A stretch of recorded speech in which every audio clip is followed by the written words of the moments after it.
ബിസ്മില്ലാഹിർ റഹ്മാനിർ റഹീം. ബിസ്മിയിൽ അല്ലാഹു എടുത്തു പറഞ്ഞിട്ടുള്ള ബിസ്മിക്ക് ശേഷം ഫാത്തിഹ സൂറത്തിന്റെ 3-ാമത്തെ ആയത്തിൽ വീണ്ടും ആവർത്തിച്ച് പറഞ്ഞിട്ടുള്ള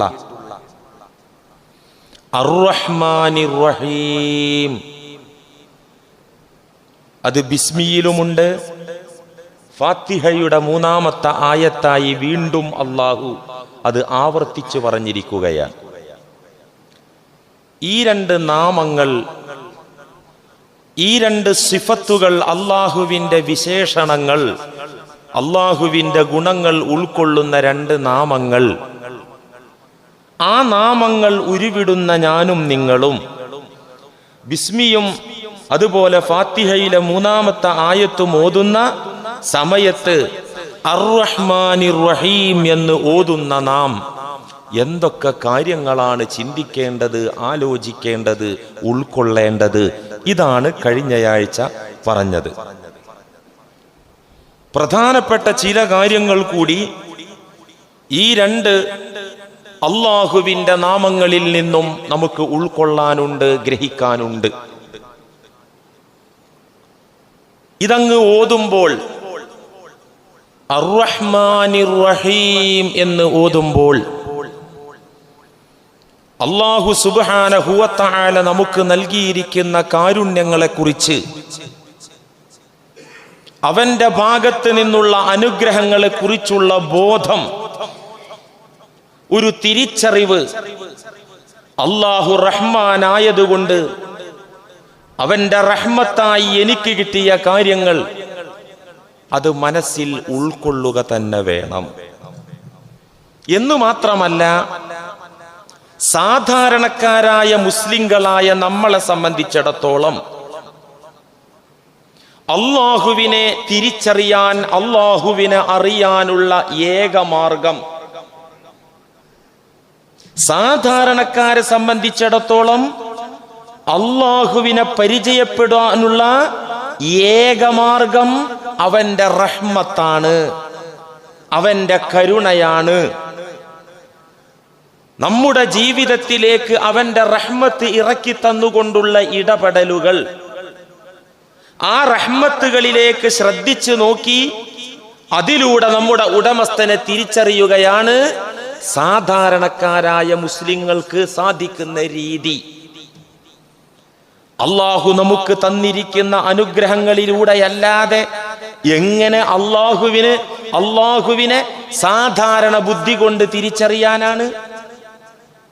ഇതുകൊണ്ടു കൂടിയാണ് അല്ലാഹു അവന്റെ മൂലനാമമായ അല്ലാ എന്ന ഇസ്മിനോട് തുടർത്തി ചേർത്ത് അർ-റഹ്മാനിർ റഹീം പറഞ്ഞത്. ബിസ്മില്ലാഹിർ റഹ്മാനിർ റഹീം. അല്ലാഹു ആരാണ്? അവൻ റഹ്മാനും റഹീമുമാണ്. അല്ലാഹുവിനോട് ചേർത്ത് ആദ്യം തന്നെ ഈ റഹ്മാനും റഹീമും, പിന്നെ റബ്ബുൽ ആലമീൻ പിറകിൽ വരുന്നുണ്ട്. ഫാത്തിഹയിൽ മാലിക് യൗമിദ്ദീൻ അള്ളാന്റെ പേര് വേറെ വരുന്നുണ്ട്. 99 പേരുകൾ ഇതിന് പുറത്തുണ്ട്. ഇതൊന്നുമില്ലാതെ അല്ലാ എന്ന ഇസ്മുൽ അഅ്ലത്തോട് ചേർത്ത് വെച്ചുകൊണ്ട്, മൂലനാമത്തോട് ചേർത്ത് വെച്ചുകൊണ്ട് അല്ലാഹു അർ-റഹ്മാനിർ റഹീം എന്ന് പറയാൻ വിവിധ കാരണങ്ങൾ കഴിഞ്ഞയാഴ്ച പറഞ്ഞു. ഒരു കാരണമാണ് ഇത്. അല്ലാഹുവിനെ സാധാരണക്കാർക്ക് ഗ്രഹിക്കാനാകുന്നത്, മനസ്സിലാക്കാനാകുന്നത്, പരിചയപ്പെടാനാകുന്നത് അവന്റെ റഹ്മത്തിലൂടെയാണ്. അതുകൊണ്ടാണ് ഇത് തുടർത്തി പറഞ്ഞതും ആവർത്തിച്ചു പറഞ്ഞതും. നാം നമ്മിലേക്കൊന്ന് തിരിഞ്ഞു നോക്കിയാൽ, പറഞ്ഞല്ലോ കഴിഞ്ഞ ആഴ്ച, എണ്ണിക്കണക്കാക്കാനാകാത്ത അത്രത്തോളം അല്ലാഹുവിന്റെ റഹ്മത്തുകള്. ഒരു ചലിക്കണമെങ്കിൽ പടച്ച റബ്ബേ, ഒരു വിരലിങ്ങനെ ഇളകണമെങ്കിൽ എത്ര സന്ധി, എത്ര ലക്ഷക്കണക്കിന് കോശങ്ങൾ ചലിക്കണം. അങ്ങനെ ഓരോന്നും ഓരോ അവയവങ്ങളെ വെക്കേണ്ടിടത്ത് അല്ലാഹു വെച്ചു. പണ്ടൊരു യുക്തിവാദി ചോദിച്ചല്ലോ, എന്തിനാ ദൈവം ഈ മുഖത്ത് ഇവിടെ കണ്ണു എന്നത്? അത് വിരൽ തുമ്പിലാണെങ്കിൽ എന്ത് സുഖ, കാണാൻ പറ്റാണ്ട്, ഈ കണ്ണുകൊണ്ട് കാണാൻ പറ്റാണ്ട് അണ്ടർഗ്രൗണ്ടൊക്കെ കാണാം. ഈ വിരലിങ്ങനെ തിരിച്ചു കൊണ്ടാൽ എല്ലായിടത്തും കാണാം. ഇത് പറഞ്ഞ ഉടനെ തന്നെ ചക്ക വെട്ടിയപ്പോ ഈ വിരലാണ് തെറിച്ചുപോയി. അപ്പൊ മനസ്സിലായി ഇത് അവിടെ അപകടമെന്ന് അല്ലേ. ഓരോ സംഗതികളും നമ്മുടെ ശാരീരിക ഘടന, നമ്മുടെ മനസ്സിന്റെ രീതി, നമ്മുടെ ആന്തരികാവയങ്ങളുടെ അവസ്ഥ, ബാഹ്യ ശരീരത്തിന്റെ ഘടന, എല്ലാത്തിലും പറഞ്ഞല്ലോ കഴിഞ്ഞ ആഴ്ച നമ്മൾ ശ്വസിക്കുന്നത്, നമ്മൾ ഭക്ഷണം കഴിക്കുന്നത്, എല്ലാ നിലക്കും ഇക്കാര്യത്തിൽ നമുക്ക് ബോധം വേണം. അതുകൊണ്ട് അള്ളാഹനെ നമുക്ക് തിരിച്ചറിയാൻ അള്ളാഹിന്റെ റഹ്മത്ത് അത് ആലോചിച്ചാല് ആ പടച്ചവനുമായിട്ടൊരു അറ്റാച്ച്മെന്റ് ഉണ്ടാവും. ഖവാസിനെ സംബന്ധിച്ചിടത്തോളം, പ്രത്യേകക്കാരായ ആളുകളെ സംബന്ധിച്ചിടത്തോളം അള്ളാഹുവിനെ തിരിയാൻ അവർക്ക് രണ്ട് മാർഗമുണ്ട്.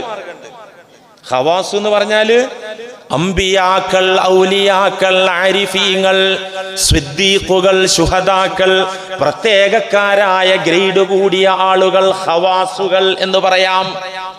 ഇവർക്ക് അള്ളാഹനെ തിരിയാൻ രണ്ട് മാർഗമുണ്ട്. ഈ മാർഗമുണ്ട്. ഏത് മാർഗം?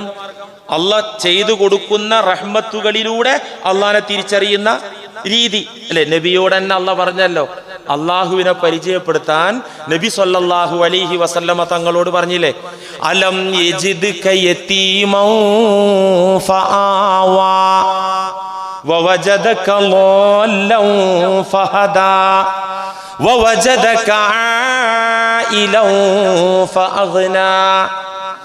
അങ്ങൊരു അനാഥനായിരുന്നല്ലോ തങ്ങളെ, തീർത്തും അനാഥനായ തങ്ങളെ നാം അഭയം നൽകി സംരക്ഷിച്ചില്ലേ തങ്ങളെ. അലം യജിദ്ക യതീമൻ ഫആവാ വവജദക ളല്ലൻ ഫഹദാ. വഴിതെറ്റി ദിശാബോധമില്ലാത്ത ഒരു സാഹചര്യത്തിൽ, ഇരുണ്ട യുഗത്തിൽ, കാട്ടറബികൾക്കിടയിൽ ലക്ഷ്യം കാണാനാകാതെ തപ്പിത്തടയുന്ന അവസ്ഥയിൽ ജീവിച്ച തങ്ങളെ ഫഹദാ, നേർവഴി കാണിച്ചുകൊണ്ട് നയിച്ചില്ലേ തങ്ങളെ നാം, അങ്ങയെ നാം. വവജദക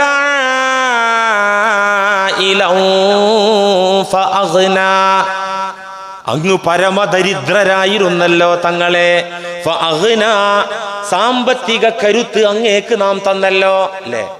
അതിനല്ല ഖദീജ ബീവിനെയൊക്കെ കല്യാണം കഴിച്ചതൊക്കെ ചരിത്രം വിശാലം. ഇതൊക്കെ ഓർമ്മപ്പെടുത്തിക്കൊണ്ട് അള്ളാഹനെ പരിചയപ്പെടുത്താൻ ആരെ? നബി സല്ലല്ലാഹു അലൈഹി വസല്ലമ തങ്ങളെ. വേറൊരു റൂട്ട് കൂടെയും അള്ളാഹനെ തിരിച്ചു കൊടുക്കും. അതെങ്ങനെ? അള്ളാഹുവിലേക്കുള്ള കവാടങ്ങളൊക്കെ മലർത്തി അങ്ങ് തുറന്നു വെച്ചു കൊടുക്കുക. റബ്ബിലേക്കുള്ള വാതിലൊക്കെ തുറന്നാണ് വെച്ചു കൊടുക്കുക. മുഴുവൻ കണ്ടോട്ടെ അറിഞ്ഞോട്ടെ എന്നുള്ള നിലക്ക്. അള്ളാഹുവിന്റെ ഹബീബിനെ, അള്ളാഹുവിന്റെ അബ്ദിനെ, ഏറ്റവും വലിയ യോഗ്യത കേട്ടോ അള്ളാഹിന്റെ അബ്ദ് എന്നുള്ളത്. നബി തങ്ങളുടെ ഏറ്റവും ഔന്നിത്യത്തിന്റെ രണ്ട് സ്റ്റേജ്, ഒന്ന് ഖുർആൻ കൊടുത്തു എന്നുള്ളതാണ്. നബി സല്ലല്ലാഹു അലൈഹി വസല്ലമ തങ്ങളുടെ പ്രത്യേക കാര്യങ്ങളിൽ രണ്ട് കാര്യങ്ങളാണ് ഉയർന്നു നിൽക്കുന്നത്. ഒന്ന് ഖുർആൻ കൊടുത്തു എന്നുള്ളതാണ്.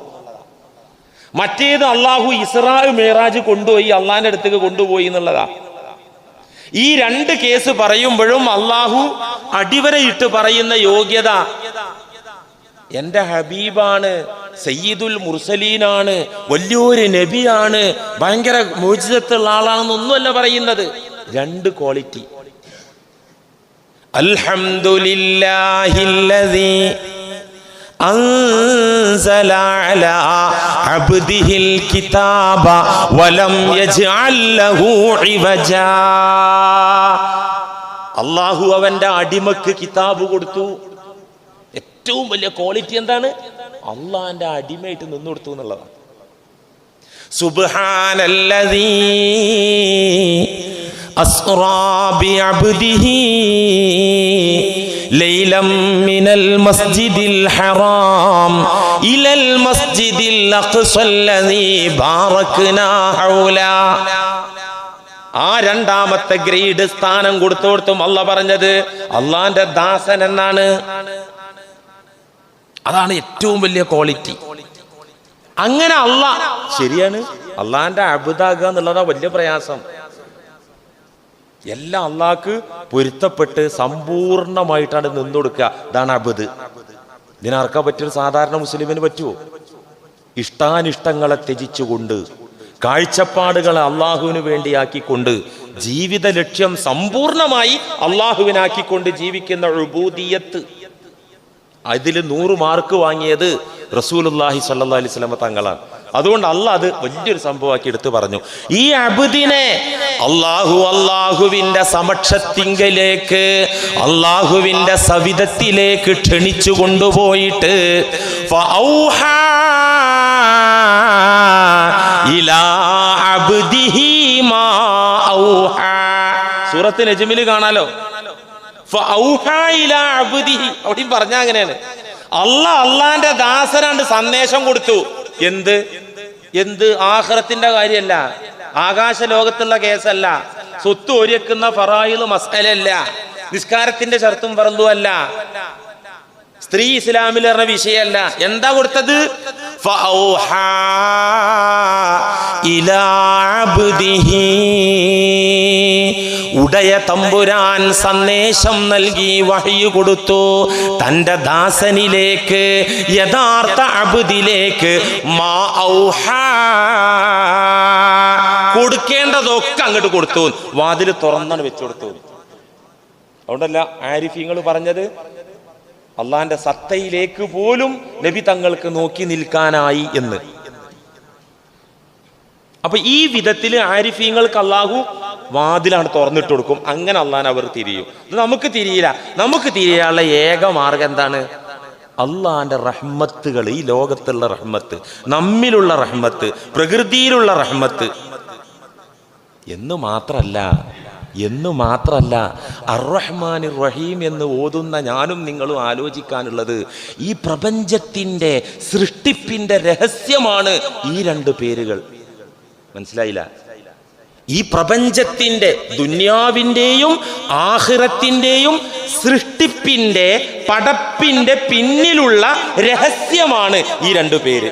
എന്ന് വെച്ചാൽ റഹ്മാനും റഹീമും എന്ന പേരുകൾ ഉണ്ടായതുകൊണ്ടാണ് അള്ളാഹു ദുന്യാവും ആഖിറവും പടച്ചത്. മനസ്സിലായില്ലേ? റഹ്മാൻ എന്ന വാക്കിന് അർത്ഥം എന്താ? നമ്മൾ പറഞ്ഞല്ലോ, ദുനിയാവിൽ കരുണ ചെയ്യുന്നവൻ. റഹീം എന്ന് പറഞ്ഞാൽ ആഖിറത്തിൽ കരുണ ചെയ്യുന്നവൻ. റഹ്മാൻ ആകണമെങ്കിൽ ചുമ്മാ റഹ്മാനാ. ഒരാള് പുതിയാപ്പിള ചുമ്മാ പുതിയാപ്പിള ആകുമോ? ഒരു പെണ്ണ് പുതിയ പെണ്ണാകുമോ? ഭാര്യ ആകുമോ ഭർത്താവില്ലാതെ? ഇതുപോലെ അള്ളാഹു റഹ്മാനാകണമെങ്കിൽ കുറെ കരുണ പടക്കണം.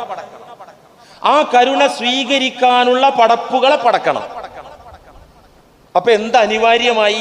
അള്ളാഹുവിന്റെ റഹ്മാൻ എന്ന പേര് ഉള്ള കാരണത്താൽ എന്ത് അനിവാര്യായി? ഈ ദുനിയാവ് പടക്കൽ അള്ളാഹുവിന്റെ മേൽ അനിവാര്യായി. എന്ന് പറഞ്ഞാൽ ഈ പേരിന് വാജിബായി, പേരിന് ലറൂറിയായി, നിർബന്ധമായി ദുന്യാവ് പടക്കല്. റഹീം എന്ന പേര് പരലോകത്ത് ഗുണം ചെയ്യുന്നവൻ. അപ്പൊ പരലോകം പടക്കേണ്ടി വന്നു. അവിടെ ഗുണത്തിന്റെ ഉപഭോക്താക്കളായി സത്യവിശ്വാസികളെ സൃഷ്ടിക്കേണ്ടി വന്നു, സംവിധാനിക്കേണ്ടി വന്നു. അതേ ദുനിയാവിന്റെയും ആഖിറത്തിന്റെയും സൃഷ്ടിപ്പിന്റെ പിന്നിലുള്ള രഹസ്യമാണ് അർ-റഹ്മാനിർ റഹീം. എന്ന് മാത്രമല്ല, അല്ലാഹു എല്ലാ മനുഷ്യർക്കും, എല്ലാ അടിമകൾക്കും നൽകുന്നതൊക്കെയും അവന്റെ റഹ്മത്ത് കൊണ്ട് തന്നെ.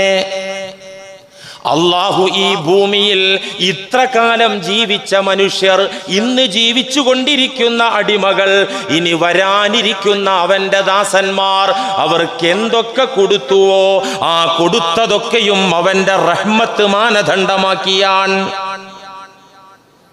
ദുനിയാവിൽ ഒരു നിബന്ധനയും ഒരു മാനദണ്ഡവും ഒരു ഉപാധിയുമില്ലാതെ മുസ്ലിമെന്നോ കാഫിറെന്നോ നല്ലവനെന്നോ തെമ്മാടിയെന്നോ ഒന്നും പരിഗണിക്കാതെ ഈ ദുനിയാവിൽ ഭൗതിക ലോകത്ത് കൊടുക്കലാണ് റഹ്മാനിയത്ത്. റഹ്മാനിയത്ത്. അല്ലാഹ് റഹ്മാനാണ് എന്ന് പറഞ്ഞാൽ യാതൊരു ഷർത്തുമില്ലാതെ, യാതൊരു ഉപാധിയുമില്ലാതെ, ഒരു നിബന്ധനയുമില്ലാതെ, ഇസ്ലാം നിബന്ധനാക്കാതെ, സ്വാലിഹായ കർമ്മങ്ങൾ പരിഗണിക്കാതെ ഈ ലോകത്ത് വേണ്ട അനുഗ്രഹങ്ങൾ ചൊരിച്ചു കൊടുക്കുക, ഇതാണ് റഹ്മാനിയത്ത്. നരേന്ദ്രമോദിക്കും ശശികല ടീച്ചർക്കും നിരീശ്വരവാദിക്കും യുക്തിവാദിക്കും അള്ളാഹ്ക്ക് പെൺമക്കളും മകനും മക്കളൊക്കെ ഉണ്ട് എന്ന് പറഞ്ഞ യഹൂദ നസാറാക്കൾക്കും അള്ളാഹു ഈ ലോകത്ത് കുടിക്കാൻ വെള്ളം കൊടുക്കുന്നു, കഴിക്കാൻ ഭക്ഷണം കൊടുക്കുന്നു, ശ്വസിക്കാൻ വായു കൊടുക്കുന്നു, കിടക്കാൻ മണ്ണ് കൊടുക്കുന്നു. എന്തുകൊണ്ട്? അള്ളാഹു റഹ്മാനാണ്. ഒരു ഏറ്റ വ്യത്യാസം ഉണ്ടാവില്ല ഇതിൽ. പിന്നെ ഏറ്റ വ്യത്യാസം ഉണ്ടാകുക ആർക്കാണ്? കാഫിറിന് കുറച്ച് കൂടുതൽ ഇട്ട് കൊടുക്കും. ഇത് പരീക്ഷണത്തിന്റെ ലോകം കൂടിയാണ്. ചില ആൾക്കാർ പറയാലോ, ഞാൻ ഇങ്ങനെയൊക്കെ നിസ്കരിച്ചിട്ടും പഠിച്ചോനെ, എന്താ അത് പഠിച്ചോൻ തിരിഞ്ഞു നോക്കാത്ത? അങ്ങനെ നിസ്കാരം നിർത്തിയ ആൾക്കാരൊക്കെ ഉണ്ട്. പനി വന്നു, എന്നിട്ട് ഹോസ്പിറ്റലിൽ അഡ്മിറ്റായി, എന്നിട്ട് ഇങ്ങനെ റിലീസായി ഇങ്ങനെ വന്നിട്ട് ഇങ്ങനെ ഒരു കച്ചറ സെറ്റിൽ ഇങ്ങനെ കൂടി ഇരിക്കുന്നൊരു ചെക്കൻ അല്ലേ. എന്നിട്ട് പിന്നെ പനി കുറച്ചൊന്ന് സുഖമായപ്പോൾ ഈ ടീമിൽ വന്ന് നിസ്കരിക്കാൻ പോയി. പിന്നെ അവൻ അഡ്മിറ്റ് ആയത് ടൈഫോയിഡ് ആയിട്ടാണ്. ആ ടൈഫോയിഡിൽ നിന്ന് റിലീസായി ഹോസ്പിറ്റലിൽ നിന്ന് ഡിസ്ചാർജ് ആയി വന്നിട്ട് പറഞ്ഞു, ഇനി എന്നാ പണി കിട്ടൂലായിരുന്നു. എടാ പഹയന്മാരെ, നിങ്ങളൊക്കെ തള്ളിയിട്ടാ പടിഞ്ഞാട്ട് വീടൂല, ഒറ്റ വക്ത് നിസ്കരിക്കല്ല, നിങ്ങൾക്കൊരു സൂക്കേടില്ല. ഞാൻ നിസ്കരിച്ചിട്ട് കണ്ടോ അപ്പൊ എനിക്ക് സൂക്കേട്. റഹ്മാൻ എന്താന്ന് തിരിഞ്ഞില്ല. ഞാൻ എത്ര കഷ്ടപ്പെട്ടു, എന്നിട്ടും ആ പിഴച്ചവനാണല്ലോ പഠിച്ചവനെ നീ കൊടുക്കണത്, വാരിക്കോരി കൊടുക്കുന്നത്. എന്നെ നീ തിരിഞ്ഞു നോക്കുന്നില്ലേ? എന്താണ് ഈ ചോദ്യം വരാൻ കാരണം? റഹ്മാൻ എന്ന പേര് ഓതിയിട്ടുണ്ട്, ബിസ്മിയിൽ ഓതിയിട്ടുണ്ട്, ഫാത്തിഹയിൽ ഓതിക്കൊണ്ടിരിക്കുന്നുണ്ട്. എന്താന്ന് മനസ്സിലായില്ല. ഇതാണ് പ്രശ്നം. റഹ്മാനിയത്ത് ഒരു നിബന്ധനയുമില്ല, ഒരു ഷർത്തുമില്ലാതെ ഏത് കൊടും തെമ്മാടിക്കുമുള്ള എഴുത്താണ്, നൽകലാണ് അള്ളാഹുവിന്റെ റഹ്മാനിയത്ത്. സത്യവിശ്വാസികളായ സജ്ജനങ്ങൾക്ക് പരലോകത്ത് സ്പെഷ്യലായി കൊടുക്കുന്ന കൊടുതിയാണ് റഹീമിയത്ത്. അതാണ് റഹീം എന്ന് പറയുന്നത്. സത്യവിശ്വാസികളായ സജ്ജനങ്ങൾക്ക് മരണാനന്തര ലോകത്ത് പ്രത്യേകം നൽകുക, സ്പെഷ്യലായി നൽകുന്നതാണ് റഹീമിയത്ത്. നമുക്കിപ്പോൾ ഇത് രണ്ടും കണക്കൂട്ടി നോക്കുമ്പോൾ പഠിച്ചോനെ വലുത് ഇവിടുത്തെ കൊടുതിയാന്ന് തോന്നും അല്ലേ. ഇവിടെ ജാതി നോക്കൂല, മതം നോക്കൂല, ആദർശം നോക്കൂല, കയ്യിലിരിപ്പ് നോക്കൂല, എന്നിട്ടോ വാരി കോരി കൊടുക്കുകയാണ്, ഒരു പിശുക്കില്ലാതെ കൊടുക്കുകയാണ്. ഇവിടെ ആഖിറത്തില് അത് പിന്നെ എണ്ണപ്പെട്ട ഇച്ചിരി ആളുകൾക്കല്ലേ കൊടുക്കണുള്ളൂ. അവിടുത്തെ കൊടുതി കുറച്ച് എണ്ണവും വണ്ണവും കുറവല്ലേ എന്നാ നമ്മൾ ചിന്തിക്കുന്നത്. എന്നാ അതിനെ കുറിച്ചാണ് സ്പെഷ്യൽ കൊടുതി, പ്രത്യേകമായ കൊടുക്കൽ റഹീമിയത്തിലാണ് പറയുന്നത്, റഹ്മാനിയത്തിലല്ല. രണ്ടും ഗംഭീരമാണ്. അതിഗംഭീരം ഏതാണ്? അതിഗംഭീരം ഏതാണ്? റഹീം സല്ലല്ലാഹു അലൈഹി വസല്ലം പറഞ്ഞല്ലോ, കൊതുകിന്റെ ഒരു ചിറകിന്റെ വില അള്ളാഹു ഈ ദുനിയാവിന് കൊടുത്തിട്ടുണ്ടായിരുന്നെങ്കിൽ മാ സഖാ കാഫിറൻ ശുർബത്തമാ, കാഫിറായ മനുഷ്യന്മാർക്ക് ഒരു കവിള് വെള്ളം കുടിക്കാൻ കൊടുക്കൂല അള്ളാഹു. എന്ത് എന്ത് കൊതുകിന്റെ ചിറക് എന്നല്ല പറഞ്ഞത്, ജനാഹ ബഉലത്തിൻ, ജനാഹൈ ബഉലത്തിൻ എന്നല്ല പറഞ്ഞത്. കൊതുകിന് രണ്ട് ചിറകുണ്ട്. രണ്ട് ചിറകുള്ള കൊതുകിന്റെ ഒരു ചിറകിന്റെ വില അള്ളാഹുവിങ്കൽ, മൊത്തം ഈ ദുന്യാവിന് അള്ളാഹുവിങ്കൽ ഉണ്ടായിരുന്നെങ്കിൽ മാ സഖാ കാഫിറൻ ശുർബത്തമാ, ഒരു ഇറക്ക് വെള്ളം ഒരു കാഫിറിന് അള്ളാഹു കുടിപ്പിക്കൂല. അപ്പൊ ഇവിടെ ഇപ്പൊ എന്തായാലും അള്ളാഹിന്റെ അടുക്കുള്ള വില അത്രേ ഉള്ളൂ അതിന്. അപ്പൊ അതിഗംഭീരം റഹീമിയത്താണ്. പാരത്രിക ലോകത്ത് അള്ളാഹുവിന്റെ കൊടുക്കൽ, കരുണ ചെയ്യൽ, അതാണ് അതിഗംഭീരം. അത് മനസ്സിലാകാൻ സ്വഹീഹുൽ ബുഖാരി ഉദ്ധരിച്ചൊരു ഹദീസ് നോക്കിയാൽ മനസ്സിലാവും. ഖാല റസൂലുള്ളാഹി സ്വല്ലല്ലാഹു അലൈഹി വസല്ലം, അല്ലാഹു റഹ്മാനാണ്, അല്ലാഹു റഹീമാണ്. ഏതാ മികച്ചു നിൽക്കുന്നത്? രണ്ടും മികച്ചു നിൽക്കുകയാണ്. പക്ഷേ അതിഗംഭീരമായി നിൽക്കുന്നത് ഏതാണ്? അത് പരലോകത്തുള്ള കിട്ടല. നമ്മളൊക്കെ അതിനു വേണ്ടിയല്ലേ ട്രൈ ചെയ്യുന്നത്, അതിനു വേണ്ടിയല്ലേ പരിശ്രമിക്കുന്നത്. ഇന്ന ലില്ലാഹി മിഅത റഹ്മാ, സ്വഹീഹുൽ ബുഖാരി ഉദ്ധരിച്ച ഹദീസിൽ മുത്തു മുഹമ്മദ് മുസ്തഫ സ്വല്ലല്ലാഹു അലൈഹി വസല്ലമ പറഞ്ഞു തരുന്നു, തീർച്ചയായിട്ടും അല്ലാഹുവിന്റെ അടുക്കലുണ്ട് മിഅത റഹ്മത്തിൻ, 100 കരുണയുണ്ട്. 100 കരുണ, 100 റഹ്മത്ത്. എന്നിട്ടോ അൻസല മിൻഹാ റഹ്മതൻ വാഹിദ ബൈനൽ ഇൻസി വൽ ജിന്നി വത്വൈരി വൽ ബഹായിമി വൽ ഹവാമി. അല്ലാഹുവിൻ്റെ അടുക്കൽ മൊത്തം 100 റഹ്മത്തുണ്ട്, 100 കരുണകളുണ്ട്. ആ 100 കരുണകളിൽ നിന്ന് ഒരു കരുണയെ അല്ലാഹു ഈ പ്രപഞ്ചത്തിലേക്ക് ഇറക്കി. ആർക്കിടയിലേക്ക്? ബൈനൽ ഇൻസി, ആദം സന്തതികളിലേക്ക്, മാനവ മക്കളിലേക്ക് ഇറക്കി. വൽ ജിന്നി, ജിന്നുവർഗത്തിലേക്കും ഇറക്കി. ഇത് വേറെ ഒന്നല്ലട്ടോ. ഈ 100ന്റെ ഒരു ഭാഗം മനുഷ്യരിലേക്കും ജിന്നുകളിലേക്കും വത്വൈരി പറവകളിലേക്കും വദ്ദവാബി കന്നാലികളിലേക്കും വൽ ഹവാമി പ്രാണികൾ ഇഴജന്തുക്കളിലേക്കും ഒക്കെ ഇറക്കി. എന്നിട്ട് നബി തങ്ങൾ പറയുന്നു ഫബിഹാ യതആതഫൂന വയതറാഹമൂൻ.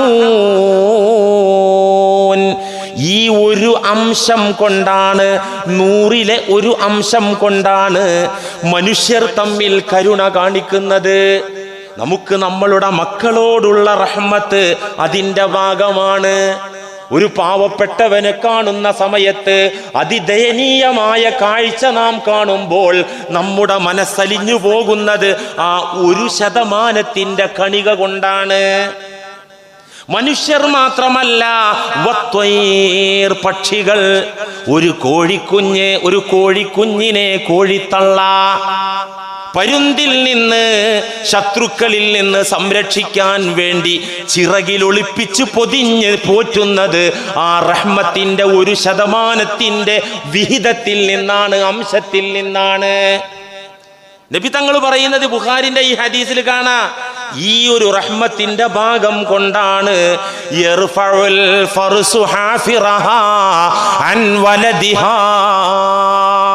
അറബികൾ കാണുന്ന കാഴ്ചയാണ്. കുതിര അതിൻ്റെ കുളമ്പേൽക്കാതിരിക്കാൻ അതിൻ്റെ കുഞ്ഞിൽ നിന്ന് കാലുകൾ പൊക്കി പിടിച്ചു കൊടുക്കുന്നത് അറബികൾ കാണാറുണ്ട്. കുതിരക്കുഞ്ഞ് പാലുടിക്കാൻ വേണ്ടി തള്ളക്കുതിരയുടെ അകിടിലേക്ക് പോകുമ്പോൾ ഈ കുളമ്പ് തട്ടിയിട്ട് പരിക്ക് പറ്റാതെക്കാൻ വേണ്ടി ആ കാലിങ്ങനെ അകത്തി പിടിക്കും.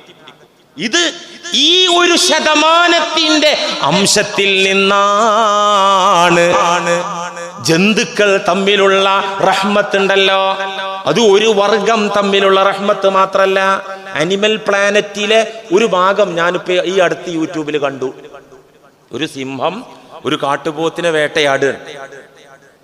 പോത്ത് ഭയങ്കര സാധന, പക്ഷെ സിംഹം അതിന്റെ പുറത്ത് കയറിയിട്ട് അതിന്റെ ഹെൽക്കിനെന്നാണ് കടിക്കും. കറക്റ്റ് പോയിന്റിൽ. ഇവിടെയൊക്കെ നമുക്ക് അള്ളാനെ പഠിക്കാണ്ട്. ആരാധവനെ പഠിപ്പിച്ചു കൊടുത്ത്? വേറെ എവിടെയും പോത്തിനെ പിടിച്ചാൽ കിട്ടൂല. കറക്റ്റായിട്ട് തിരിഞ്ഞു മറിഞ്ഞു വന്നിട്ട് ആ ഹെൽക്കിന് ഒരൊറ്റ കടിയാ. 2 മിനിറ്റ് കടിച്ചു പിടിക്കുമ്പോഴത്തിന് കഴിയും. അപ്പൊ ഈ പോത്തിനെ വേട്ടയാടാൻ സിംഹം കയറി പിടിച്ചു. ഈ ദയനീയമായ രംഗം അപ്പുറത്ത് നിൽക്കുന്ന ഒരു ആഫ്രിക്കൻ വനത്തിലെ സംഭവമാണ്. ആന കണ്ടു. ആന വന്ന് കണ്ടിട്ട് എന്ത് ചെയ്തു? ആ സിംഹത്തിന് ഒരൊറ്റടി അടിച്ചിട്ടാണ് ഓടിച്ചിട്ട്. അപ്പൊ നമ്മളെ പോത്ത് അവശനായിട്ടുണ്ട്, പോത്തിന് എണീക്കാൻ വയ്യ. സിംഹത്തിനെ ഓടിച്ചിട്ട് ഈ പോത്തിനെ തുമ്പിക്കൈ കൊണ്ടുണ്ട് എണീപ്പിക്കുന്നു. പയ്യെ എണീപ്പിച്ച് അതിനെ പറഞ്ഞു വിടുന്നുണ്ട് കാടിന്റെ ഉള്ളിലേക്ക്.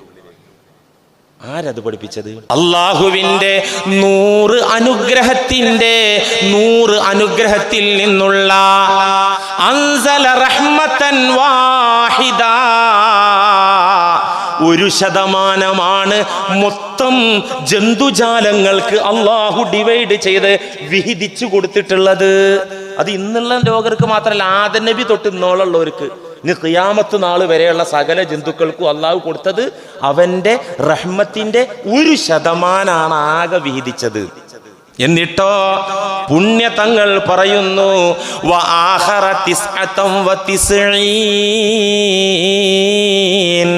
ഇനി 99% റഹ്മത്ത് അള്ളാഹുവിന്റെ പക്കലുണ്ട്. അതെപ്പോഴാണ് അവൻ ഉപയോഗപ്പെടുത്തുക? യർഹമു ബിഹാ ഇബാദഹു യൗമൽ ഖിയാമ. അവന്റെ ഭക്തജനങ്ങളെ അനുഗ്രഹിക്കാൻ വേണ്ടി, കരുണ ചൊരിച്ചു കൊടുക്കാൻ വേണ്ടി 99 റഹ്മത്തും കരുണയും അള്ളാഹു പരലോകത്തേക്ക് മാറ്റി വച്ചിരിക്കുകയാണ്. ഒന്ന് ആലോചിച്ച് നോക്കൂ, അള്ളാഹിന്റെ റഹ്മത്തിന്റെ വ്യാപ്തി, അതിന്റെ തീവ്രത ഒന്ന് ആലോചിച്ച് നോക്കൂ. അർ-റഹ്മാനിർ റഹീം, റഹ്മാനായതുകൊണ്ട് എനിക്ക് ശ്വാസിക്കാൻ കഴിയുന്നുണ്ട്, റഹ്മാനായതുകൊണ്ട് എനിക്ക് അന്നം കിട്ടുന്നുണ്ട്, റഹ്മാനായതുകൊണ്ട് എനിക്ക് ആരോഗ്യമുണ്ട്, റഹ്മാനായതുകൊണ്ട് എനിക്ക് കച്ചവടമുണ്ട്, എനിക്ക് ഭാര്യ സന്താനങ്ങളുണ്ട്, എനിക്ക് കിടക്കാൻ കിടപ്പാടമുണ്ട്. ഇത് നമ്മൾ അറിഞ്ഞിട്ടുണ്ട് അല്ലേ? അറിഞ്ഞിട്ടുണ്ട്, ആസ്വദിച്ചിട്ടുണ്ട്, അനുഭവിച്ചിട്ടുണ്ട്. അല്ലാഹു റഹീമാണ്. ഇതിന്റെ 99 ഇരട്ടി പവറുള്ള ഒരു റഹ്മത്താണ് റഹീമിയത്തിലുള്ളത്. ഒരു ഉദാഹരണത്തിലൂടെ നബി സല്ലല്ലാഹു അലൈഹി വസല്ലമ തങ്ങൾ പരലോകത്തെ അള്ളാന്റെ റഹ്മത്ത് പറഞ്ഞു തരുന്നുണ്ട്. ഒരു സന്ദർഭോചിതമായ ചാൻസ് കിട്ടിയപ്പോ അത് വെച്ച് തങ്ങൾ പഠിപ്പിച്ചു കൊടുത്തു. ഏതാണത്? ബുഖാരിയിൽ തന്നെ കാണാൻ സംഭവം. ഒരു രണാങ്കണം, യുദ്ധാനന്തരം ശാന്തമായ പടപ്പറമ്പ്, യുദ്ധമൊക്കെ കഴിഞ്ഞു, സൈലന്റായി. അപ്പോഴാണ് ഒരു നാഥനില്ലാത്ത കുട്ടി, ഒരു കുരുന്ന് കുഞ്ഞ് ഒരു മൂലയിൽ കിടന്ന് കരയുന്നത് പുണ്യ റസൂലും സ്വഹാബത്തും കണ്ടത്. കൊച്ചുകുട്ടി, എട്ടും പൊട്ടും തിരിയാത്ത കുട്ടി, അതികഠിനമായ ചൂടേറ്റുകൊണ്ട്, അറേബ്യയുടെ മരുഭൂമിയിലെ ചൂടേറ്റുകൊണ്ട് ആ കുരുന്നു പൈതൽ വാവിട്ട് കരയുന്ന രംഗം പുണ്യനബി കണ്ടു. ഉടനെ പറഞ്ഞു, യാ ഉമർ ളുമ്മ സ്വബിയ ഇലൈക, ആ കുട്ടിയെ എത്രയും പെട്ടെന്ന് എടുത്തുകൊണ്ടുവരൂ ഉമറേ.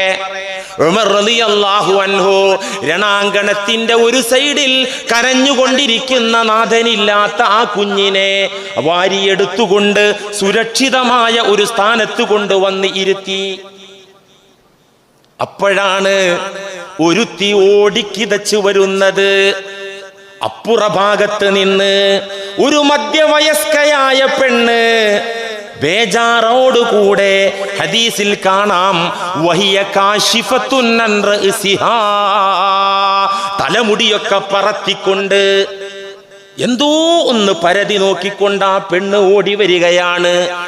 രണാങ്കണത്തിൽ ചേതനയറ്റ ശരീരങ്ങളുണ്ട്, അവയവങ്ങളുണ്ട്, അവിടെയും ഇവിടെയും രക്തം തളം കെട്ടി കിടപ്പുണ്ട്. അതിനിടയിലൂടെ ഈ പെണ്ണ് ഓടി പരതിക്കൊണ്ടിരിക്കുകയാണ്. സ്വഹാബത്ത് വിചാരിച്ചോ, യുദ്ധത്തിൽ വധിക്കപ്പെട്ട അവളുടെ ഉറ്റവരെ ഉടയവരെ പരതുകയായിരിക്കും അവളെന്ന്. അല്ല, വധിക്കപ്പെട്ടവരെയൊന്നും അവൾ മൈൻഡ് ചെയ്യുന്നില്ല. നോക്കുമ്പോൾ യുദ്ധം കൊടുമ്പിരി കൊണ്ട സമയത്ത്, യുദ്ധം ശക്തി പ്രാപിച്ച സമയത്ത് കൈവിട്ടുപോയ, നഷ്ടപ്പെട്ടുപോയ കുഞ്ഞിനെ പരതി അവൾ തിരിച്ചു വന്നതാണ്. യുദ്ധം അങ്ങോട്ട് ശക്തിപ്പെട്ടപ്പോ കുഞ്ഞിനെ മറന്നു. സ്വന്തം തടി അത് നോക്കിയിട്ട് അവൾ ഓടിപ്പോയി ആ ഭീകരതയില്. പിന്നെ അത് ശാന്തായപ്പോ കുഞ്ഞിന് ഓർമ്മ വന്നിട്ട് അവള് പരതുകയാണ്. ഉടനെ ഉമർ റളിയല്ലാഹു അൻഹുവിന്റെ കസ്റ്റഡിയിലുള്ള കുഞ്ഞിനെ കണ്ടപ്പോൾ ആ സ്ത്രീ ഓടി വന്നുകൊണ്ട് തൻ്റെ ഓമന പൈതലിനെ വാരിപ്പുണർന്നുകൊണ്ട് ചുടുചുംബനങ്ങൾ കൊടുത്തുകൊണ്ട് മാറോട് ചേർത്ത് പിടിച്ചുകൊണ്ട് പറഞ്ഞു, യാ ബുനയ്യ, യാ ബുനയ്യ, എൻ്റെ കുഞ്ഞിമോനെ എന്ന് പറഞ്ഞവൾ കരയാൻ തുടങ്ങി. ഈ രംഗം കണ്ട മഹാന്മാരായ സ്വഹാബത്തിന്റെ കണ്ണുകൾ ഈറനണിഞ്ഞു. ആ രംഗം കണ്ടിട്ട്, ഒരു കുട്ടി നഷ്ടപ്പെട്ടിട്ട് പിന്നെ തിരിച്ച് എൻ്റെ ജീവിതത്തിൽ ഒരു സംഭവം ഉണ്ടായിട്ടുണ്ട്. അത് ഓർക്കുമ്പോ ഇപ്പോഴും അള്ളാഹിനോട് എനിക്ക് ശുക്ർ ചെയ്താലും മതിയാകൂല. കഴിഞ്ഞ വർഷമാണ് സംഭവം. എൻ്റെ വീട് കടലുണ്ടിപ്പുഴയുടെ ഓരത്താണ്. ജസ്റ്റ് ഒരു 150 മീറ്റർ നടന്നാൽ കടലുണ്ടിപ്പുഴയിലെത്തും. എൻ്റെ ഗ്രാമം തന്നെ ഉപദ്വീപായിട്ടാണ് നിൽക്കുന്നത്. കടലുണ്ടിപ്പുഴ ഉപദ്വീപാണ്. അവിടെ ചെറുപ്പത്തിൽ തന്നെ പുഴയെ ചാടിയിട്ട് നീന്തലൊക്കെ നന്നായിട്ട് അറിയും. പക്ഷെ ഇപ്പൊ ന്യൂ ജനറേഷന്, പുതിയ മക്കൾക്ക് ആരും പുഴയേക്ക് കുളിക്കാൻ പോകില്ല, ഒക്കെ അകത്തുന്ന കുളി.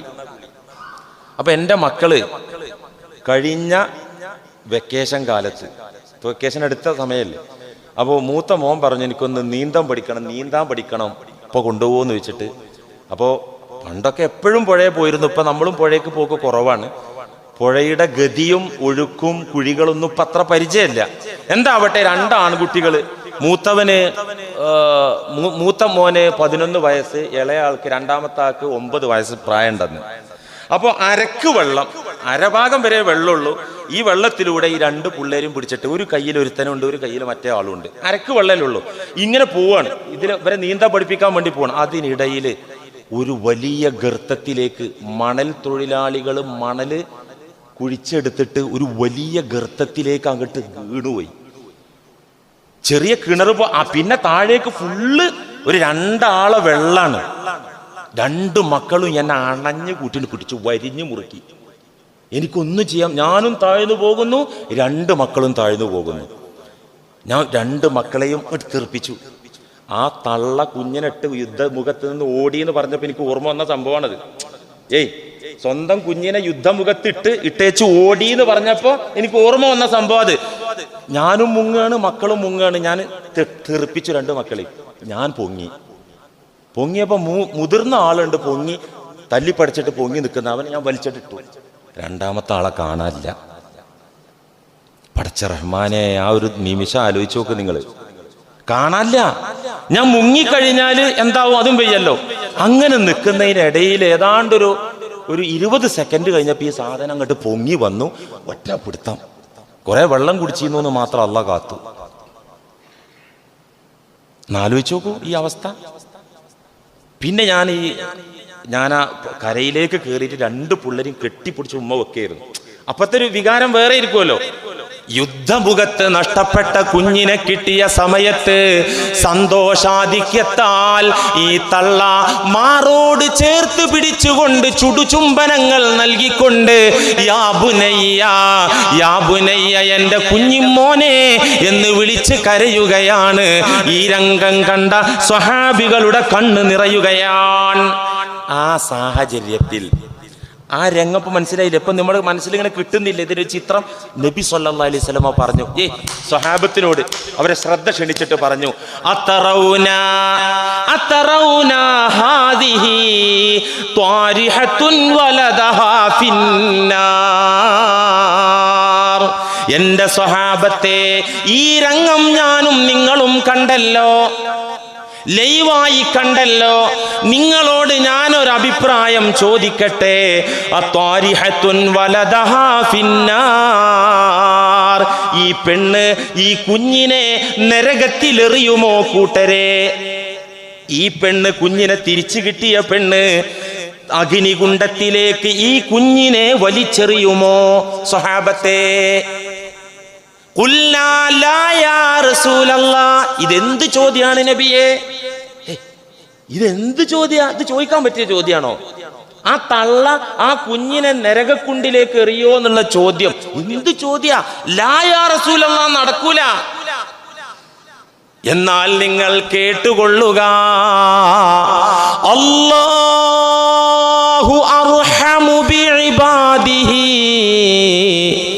മിൻ ഹാദിഹി ബിവലദിഹാ ശഫീഉനാ റസൂലുള്ളാഹി. പടച്ചോനെ, എന്നാൽ കേട്ടോളൂ, അല്ലാഹു അർഹമു ബിഇബാദിഹി, അവന്റെ അടിമകളോട് കരുണയുള്ളവനാണ്. മിൻ ഹാദിഹി ബിവലദിഹാ, ഈ തള്ളക്ക് ഇതിന്റെ കുഞ്ഞിനോടുള്ള കാരുണ്യത്തെക്കാൾ വലിയ കരുണ അള്ളാഹുവിന് അവന്റെ അടിമകളോടുണ്ട്. മനസ്സിലാക്കിക്കോളൂ. ആ സാഹചര്യം വെച്ചിട്ട് പഠിപ്പിച്ചു കൊടുക്കുകയാണ്. ഈ നിലക്ക് കണക്ക് കൂട്ടി എത്ര ആൾ നരകത്തിൽ പോവും? ഈ നിലക്ക് കണക്ക് കൂട്ടിയാല്, പരിഗണിച്ചാല്, നമ്മൾ വിലയിരുത്തിയാൽ എത്ര ആൾ നരകത്ത് പോവും? ഒറ്റെണ്ണം പോകില്ല എന്നല്ലേ. അള്ളാഹു റഹ്മത്ത് അതിഗംഭീരാണ്, അവന്റെ ശിക്ഷയും ഇന്ന ബത്ഷ റബ്ബിക ലശദീദ്, അതും ഗംഭീരാണ്. രണ്ടുമുണ്ട്. മുസ്ലിമിന്റെ ഒരു ഹദീസിൽ ഇങ്ങനെ കാണാം, നബി സല്ലല്ലാഹു അലൈഹി വസല്ലം പറയുന്നുണ്ട്, ലൗ യഅലമുൽ മുഅ്മിനു മാ ഇൻദല്ലാഹി മിനൽ അദാബ് മാ തമഅ بجنته أحد ولو يعلم الكافر ما عند الله من الرحمة ما قنط من جنته أحد. മുസ്ലിമിന്റെ ഹദീസാണ്. എന്താ നബി തങ്ങൾ പറഞ്ഞത്? ലൗ യഅലമുൽ മുഅ്മിനു, ഒരു സത്യവിശ്വാസി അറിഞ്ഞാല്, മനസ്സിലാക്കിയാല്, മാ ഇൻദല്ലാഹി മിനൽ ഉഖൂബത്തി, അല്ലാഹുവിന്റെ അടുക്കലുള്ള അടി, പ്രഹരം, ശിക്ഷ, അതൊരു മുഅ്മിൻ അറിയേണ്ട വിധത്തിൽ അറിഞ്ഞാല് മാതമഅ ബിജന്നതിഹി അഹദുൻ, അവന്റെ സ്വർഗത്തിൽ ഒരൊറ്റ കുട്ടിക്ക് പ്രതീക്ഷ ഉണ്ടാവില്ല.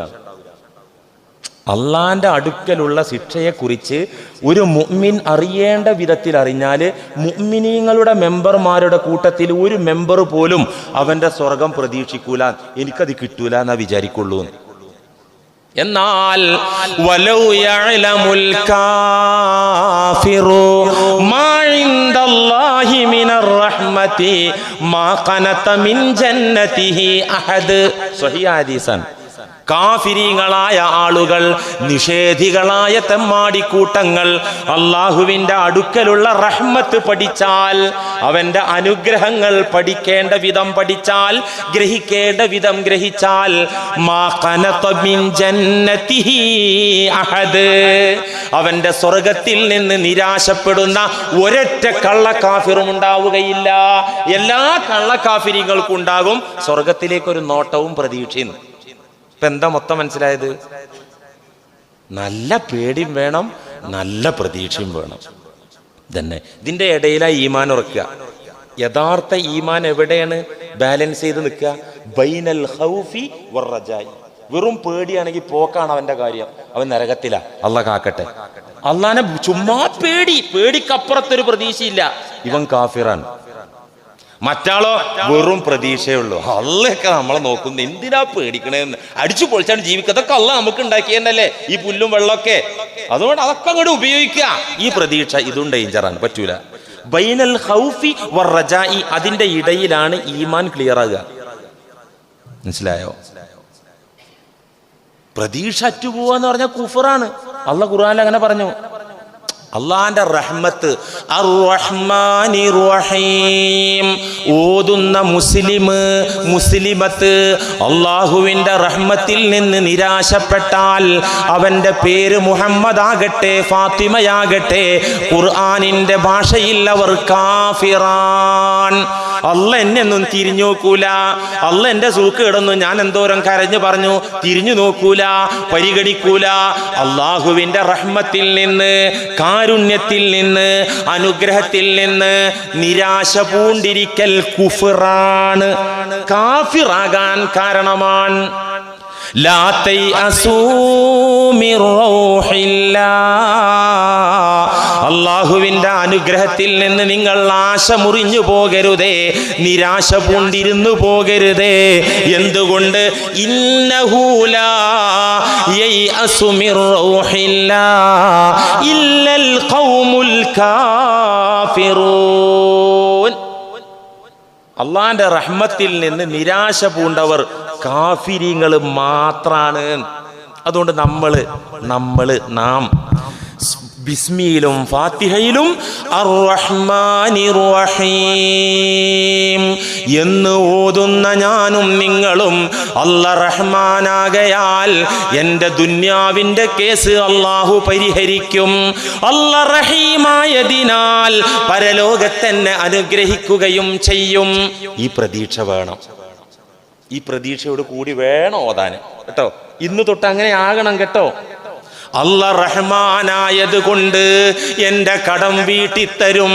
അല്ലാഹ് റഹ്മാനായത് കൊണ്ട് എനിക്ക് കിടക്കാൻ കിടപ്പാടം തരും. അല്ലാഹ് റഹ്മാനായത് കൊണ്ട് എൻ്റെ മകളുടെ കല്യാണം നടത്തിത്തരും. നാട്ടിലെ കോടീശ്വരനായ ഫിത്ന ഹാജിയുണ്ട്, അയാളെ പോക്കറ്റിൽ പൈസയുണ്ട്, അയാളെ അക്കൗണ്ടിൽ പൈസയുണ്ട്. ഒരു സലാം പറഞ്ഞങ്ങ് സുഖിപ്പിച്ച് നോക്കാം. ഇത് ശിർക്കാണ് മക്കളെ, ശിർക്കാണ്. അള്ളാന്റെ റഹ്മാനിയത്ത് മനസ്സിലാക്കിയിട്ട് റഹ്മാനായ റബ്ബിന്റെ ഖജനാവിലുള്ളതാണ് ഫിത്ന ഹാജിയുടെ പോക്കറ്റിലുള്ളതും അയാളെ പേരിൽ ബാങ്ക് അക്കൗണ്ടിൽ കിടക്കുന്നതും അള്ളാന്റെ ഖജനാവിന്റെ ഭാഗം തന്നെ. റഹ്മാനിയത്ത് മനസ്സിലാക്കുക. അല്ലാഹ് റഹീമായത് കൊണ്ട് അന്ത്യയാത്ര പോയി ഞാൻ ഖബറിൽ അണഞ്ഞാൽ മാനവ മക്കളുടെ മഹാസാഗരമായ മഹ്ശറയിൽ ഞാൻ ഒരു അംഗമായി വരുമ്പോൾ പരലോകത്ത് പുനരുദ്ധാന നാളിൽ അല്ലാഹു എന്നെ വിചാരണക്ക് കൊണ്ടുവരുമ്പോൾ അല്ലാഹ് റഹീമായത് കൊണ്ട് അവിടെയും എന്നെ അനുഗ്രഹിക്കുമെന്ന പ്രതീക്ഷ. ഈ രണ്ട് പ്രതീക്ഷയോടുകൂടെ വേണം അർ-റഹ്മാൻ റഹീം എന്ന് ഓതാൻ. എന്നാലേ ഓത്ത് ക്ലിയർ ആവുള്ളൂ കേട്ടോ. ഖുർആൻ ക്ലാസ് ഞായറാഴ്ച അങ്ങനെ വരും, മണ്ടമ്മ ചൊറിഞ്ഞിരിക്കും, കഴിഞ്ഞാൽ ഒറ്റ പോക്കാണ് പോവും. അതുകൊണ്ട് കാര്യമായില്ല. ഓതുമ്പോൾ ഈ രണ്ട് പ്രതീക്ഷ, ഈ പ്രതീക്ഷ ഉണ്ടോ ഉറപ്പാണ് അള്ളാഹുവിൻ്റെ ഭാഗത്ത് നിന്ന് അതിൻ്റെ ഗുണം കിട്ടും. റഹ്മാൻ എന്ന് പ്രതീക്ഷയോടെ റഹ്മാൻ എന്ന് ഓതിയാൽ ദുനിയാവിൽ ഇങ്ങനെ കാണാം അതിൻ്റെ സുഖം, അതിൻ്റെ ഇടപെടൽ, റഹ്മാന്റെ ഇടപെടൽ ഇങ്ങനെ കാണാം. അതിനവിടെ നിൽക്കാൻ പറ്റണം. റഹ്മാൻ എന്ന് പറഞ്ഞിട്ട് അവിടെ നിൽക്കാൻ പറ്റണം. എൻ്റെ അല്ലാഹ് റഹ്മാനാണ്, അവിടെ നിൽക്കാൻ പറ്റണം. അവിടെ നിന്നാല്, റഹ്മാനിൽ പ്രതീക്ഷ അർപ്പിച്ച് നിന്നാല് നിരാശപ്പെടണ്ട. ലാ തൈഅസീ നഫ്ഹതൻ തഅതി ഫറുബ്ബതമാ തഅതീക ബഅദ ഇയാസിൻ റഹ്മത്തുല്ലാഹി ഇന്നശ്ശദാഇദ മഹ്മാ ലാഖതിൻ ഫറജത് ലാ തഖ്നതന്ന ഇദൻ മിൻ റഹ്മത്തില്ലാഹി. കാലക്കേടുകൾ, മുസീബത്തുകൾ, കൊടുമ്പിരി കൊണ്ട് ശദായിദുകൾ, കഠിനമായ വിപത്തുകൾ നിന്നെ പിടികൂടുമ്പോ ലാ തഖ്നതന്ന ഇദൻ മിൻ റഹ്മത്തില്ലാഹി, അപ്പോഴും അല്ലാഹുവിന്റെ റഹ്മത്തിൽ നിന്ന് നീ നിരാശപ്പെടല്ല മോനെ മോളെ. കടം വന്ന് കുമിഞ്ഞുകൂടി കോടികളായി വിറ്റ് കളയാനാണെങ്കിൽ കിടപ്പാടമില്ല, ഒരു തുരുമ്പ് സ്വർണമില്ല, ഒരു സെന്റ് ഭൂമിയില്ല. കടമാണെങ്കിൽ കോടിയാണ് മുന്നില്. ലാ തഖ്നതന്ന ഇദൻ മിൻ റഹ്മത്തില്ലാഹി, നിന്റെ കയ്യിലിരിപ്പ് കൊണ്ട് സംഭവിച്ചതാണെങ്കിൽ തന്നെയും നിനക്ക് തൗബയുണ്ടെങ്കിൽ ഉപ്പ് തിന്നതിന് മാത്രം വെള്ളം കുടിപ്പിച്ചിട്ട് അല്ലാഹു രക്ഷപ്പെടുത്തും റഹ്മാനായത് കൊണ്ട്. ഇതിന്റെ അർത്ഥം ചെറുതായിട്ടല്ല. ഒരു റഹ്മാൻ തന്നെ ഒരു മാസം വഴുതറിയുണ്ട്. ഞാൻ ചുരുക്കുകയാണ്, ബുദ്ധിയുള്ള സമൂഹത്തിന് കുറച്ച് മതിയല്ലോ.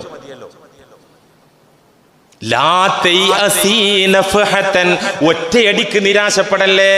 ഒരു കൊല്ലാവുമ്പത്തിന് ഒരു കൊല്ലായല്ലോ, എന്താ അത് തീരാത്തത്? എന്താ കച്ചവടം ക്ലച്ച് പിടിക്കാത്തത്? ഒറ്റയടിക്ക് നിരാശപ്പെടല്ലേ.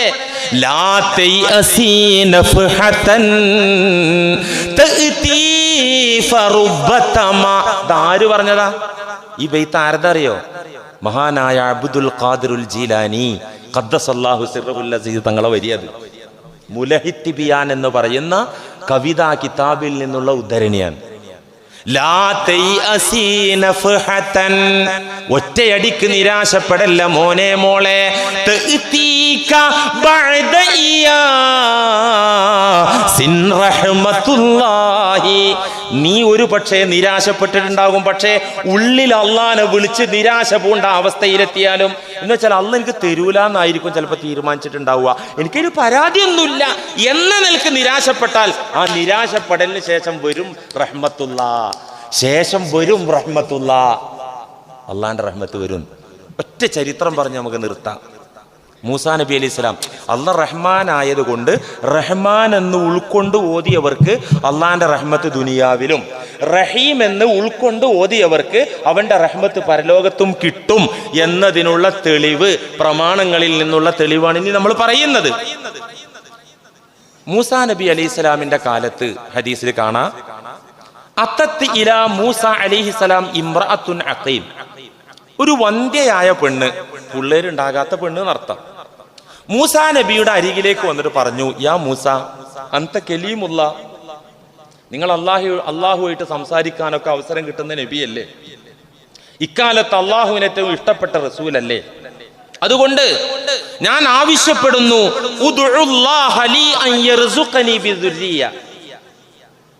ഞാൻ കല്യാണം കഴിഞ്ഞിട്ട് 10 പതിറ്റാണ്ടുകളായി, 10-20 കൊല്ലായി, ഇനി ഒരു പച്ചമരുന്നും കഴിക്കാൻ ബാക്കിയില്ല.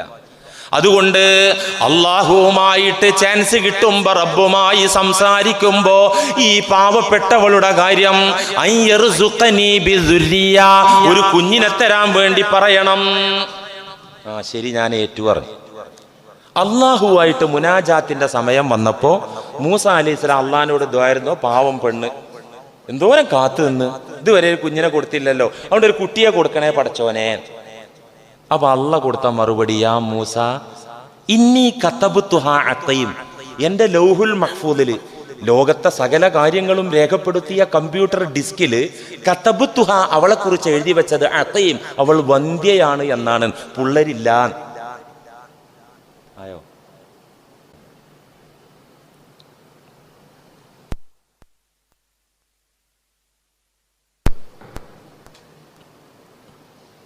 ആ പാവം സ്ത്രീക്കൊരു സന്താനത്തെ കൊടുക്കണമെന്ന് പറഞ്ഞപ്പോൾ അള്ളാഹ് പറഞ്ഞു, ഞാനത് അവളെ മക്കളില്ലാത്തവളാക്കിയിട്ടാണ് പടച്ചത്.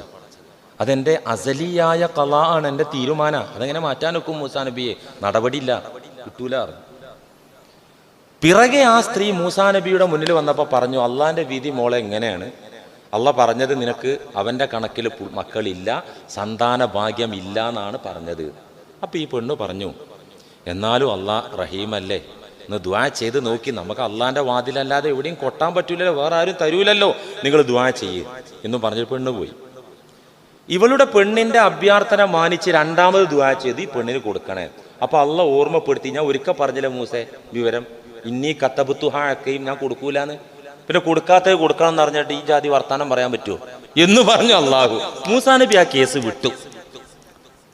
വർഷങ്ങൾ കഴിഞ്ഞിട്ട് ഒരു വേള ഈ സ്ത്രീ മൂസാ നബി അലൈഹിസ്സലാമിന്റെ അരികിലേക്ക് ഒരു കൈക്കുഞ്ഞിനെ ഒക്കത്ത് കെട്ടിയിട്ട് വരിക.